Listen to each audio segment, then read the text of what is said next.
Samantala, oras na raw para magtayo ng istruktura at mas mapaigting pa ang pagbabantay sa Benham Rise na bahagi po ng Extended Continental Shelf ng Pilipinas. Ayon kay Defense Secretary Delfin Lorenzana, ito'y para maiwasan na ang iligal umanong pag-iikot doon ng mga barko ng ibang bansa tulad na lamang ng sa China. Narito ang unang balita ni Chino Gaston. Sa lawak na 13.5 million hectares, mas malaki pa sa Luzon, malaking hamon sa Pilipinas na pangasiwaan at bantayan ang Benham Rise. Kaya malamang ang mga research vessel ng China ay malayang nakakapunta roon.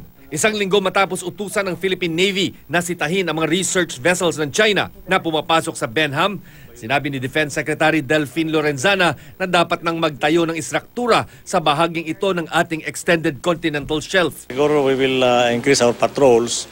At the same time, siguro we will also put something there as a structure that says it is ours.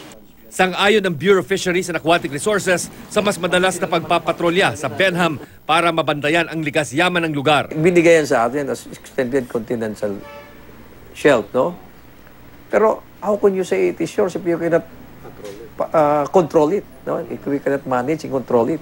Pero hindi lang pala mga Chinese ang namataan sa Benham Rise, kundi pati mga barko ng Amerika at Japan. Base ito sa impormasyon ng Philippine Coast Guard.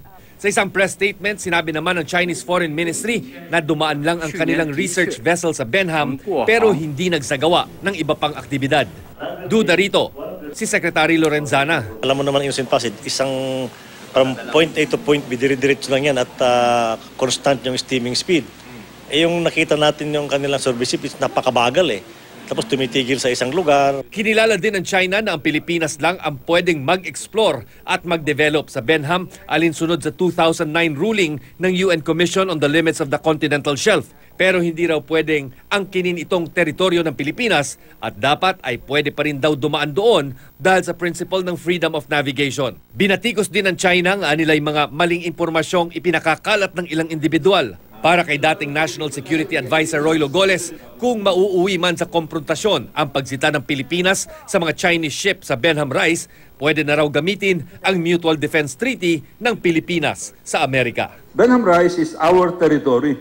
It is recognized by the United Nations. So if that is the case, if something happens in Benham Rise, we can invoke that is a violation of our territory. That is an attack on the territory of the Philippines. Para sa unang balita, Chino Gaston reporting.